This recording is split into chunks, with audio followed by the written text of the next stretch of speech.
손석희 사장님처럼 대응하시면 절대 안 된다. 대화를 이어나가면 안 된다. 어떻게 해야 된다?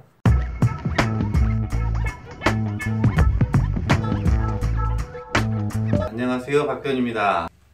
오늘의 주제는요, 몰래한 녹음 그리고 손석희 사장님이십니다. 저는 이 이슈가 조만간 사그라들 거라고 생각을 했는데요, 계속해서 일파만파 커지고 있습니다. 누구 말이 맞는가를 제가 지금 말씀드리라는 게 아니고요, 손석희 사장님과 그리고 여기 김훈 기자님들 사이의 법적 분쟁이요, 왜 이렇게 커지고 있을까에 좀 주목을 해봤습니다. 김훈 기자님께서 그 과정들을 녹화하셨다는 점이 굉장히 주되게 작용이 됐다는 겁니다. 그리고 또 한 가지는요, 견인차 기사님께서도 전화 녹음도 하셨던 것 같아요. 그게 또 공개가 되니까 일파만큼 더 커지고 있습니다. 또 한 가지는요, 그 일식집에서 있었던 이야기들이 CCTV에 녹화가 되어 있다고 합니다. 이게 끊이지 않고 계속 이야기들이 나오는 이유들은요, 어떤 형태가 되었든, 동의를 받았든 동의를 받지 않았든 몰래한 녹음이 가진 힘이 얼마나 대단한지에 대해 가지고 전 국민들이 다 알게 되었다는 겁니다. 혹시 대화 중에, 전화 통화 중에 누군가 상대방이 나의 말을 녹음하고 있구나 라는 생각이 들 때가 있으셨나요?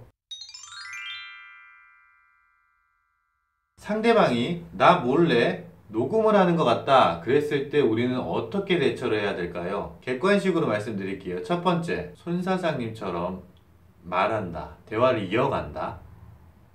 두 번째, 대화를 중단한다. 세 번째, 나도 녹음을 한다. 자, 그러면 손석희 사장님께서도 이렇게 꼼짝 못하고 녹음을 당하셔가지고 그것들이 일파만파 커진 것들은 물론 어떤 팩트들 때문에 그럴 수도 있고요, 그렇지 않고 위치 때문에 그럴 수도 있습니다. 다만 손석희 사장님조차도 말이 한번 꼬이니까 걷잡을 수가 없다라는 겁니다. 그리고 말씀을 아무리 잘한다고 하더라도요, 그 녹음한 파일을 누가 들고 있습니까? 김훈 기자님만 들고 계시죠. 그 중에 일부만 발췌해가지고 언론을 공개할 수도 있는 거죠. 예를 들어 볼게요. 제가 소주를 먹고 있습니다, 친구들이랑. 그런데 오랜만에 만난 친구가 갑자기 저한테 와가지고 그럽니다. 야, 박비원, 너 한 7년 전에 나한테 얼마 빌려간 거 있잖아. 그런 적 있지. 야, 근데 그 돈 6개월 있다 갚기로 했는데 너 못 갚았잖아. 그래, 못 갚았어. 여기서 녹음이 끝납니다. 왜냐면 그 몰래한 녹음은요, 상대방이 녹음 파일을 갖고 있기 때문에 그 뒤엔 이야기들이 안 나오겠죠. 그 뒤엔 이야기는 이겁니다. 내가 1년 뒤에 이자까지 두둑하게 해가지고 너한테 다 줬잖아. 그것도 현금으로. 근데 그 말이 사라져버리는 거죠. 제가 무슨 말 하려고 그러는데 나가버린다라든지 다른 얘기로 화제 전환을 해버린다든지 그런 경우가 있겠죠. 그런데 나중에 법정에서 그 대화 녹취록이 공개가 된다. 돈 빌린 적이 있다. 오케이. 정해진 기한 내에 못 갚은 거 맞다. 오케이. 세 번째, 변제한 내역은 없습니다. 지금 현금으로 줬기 때문에. 근데 그 내용이 빠져버리면 저는 굉장히 불리한 상황이 되겠죠.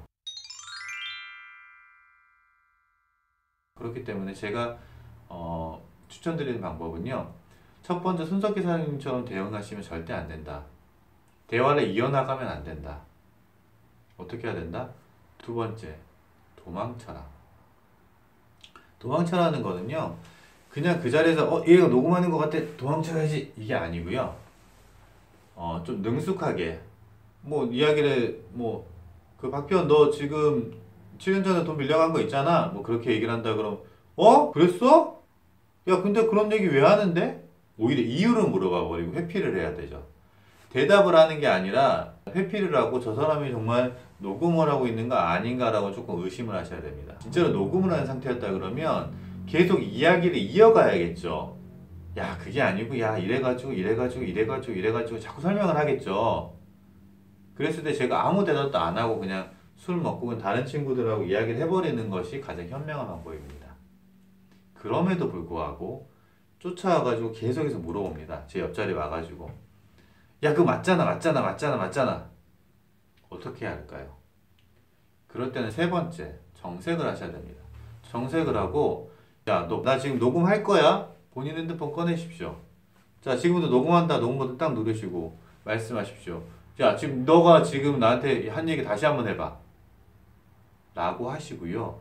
그 이야기를 들으시면서 내가 너한테 돈 빌린 거 맞아. 그리고 6개월 동안 갚지 못한 거 맞아. 그런데 결국에는 1년 뒤에 이자까지 다 준 거 맞잖아. 라고 녹음을 하시고요. 그 파일을 본인이 가지고 계셔야 됩니다. 내가 가지고 있다는 그 자체만으로 그분은 그 상대방이 녹음을 실패를 하는 거겠죠. 변호사로서 항상 많은 분들과 이야기를 하면서요, 증거 자료에 대한 고민들을 합니다. 그 중에 가장 흔하게 쓰여지는 증거 자료가 녹취입니다. 안타까운 거는 저희 의뢰인 고객분들이 녹취를 당하시고 억울해 하시는 부분들이 굉장히 많다라는 점입니다.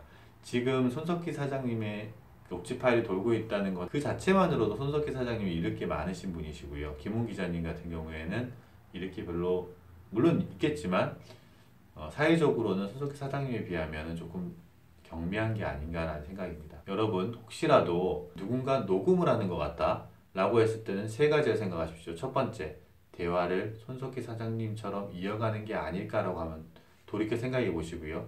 두 번째로는 일단 그 자리를 피하시든 대화를 피하시든 회피하시고 도망을 치셔야 됩니다. 세 번째는요, 정색을 하고 내가 녹음을 하고 내가 유리한 자료 파일을 내가 쥐고 있으셔야 됩니다. 이게 기본이 돼가지고요, 소송을 하기 전에 증거를 확보하시는 방법들이 될 겁니다. 증거를 어떻게 하면 확보를 하시고 내가 상대방에게 유리한 증거를 안 내어줄 것인가에 대해서는 다음번 영상에서 기회가 된다면 나누도록 하겠습니다. 이상 박변이었습니다.